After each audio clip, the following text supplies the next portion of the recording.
Welcome back. Now in this video, we are actually going to be able to start doing email marketing with our client base and all of the customers that purchase through our Rocketer link. So in order to do that, we are going to go to this marketing link, and then we're going to click this link that says new marketing email. When we do that, we're actually going to come to a specific page, and we can actually select the buyers that we like to email. So for example, we can determine that we want to email all buyers or all buyers that did not go through with the purchase. We can write in a subject for our email,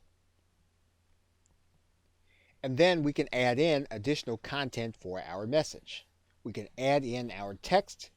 We can edit using any of the menu items that we have here, and then we can hit send. Now, one thing that you'll want to be aware of is that Rocketer will allow you to email these contacts every 72 hours.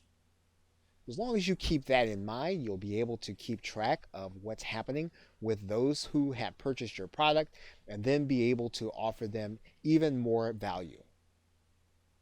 Okay, so with that, thanks, and I will see you in another video.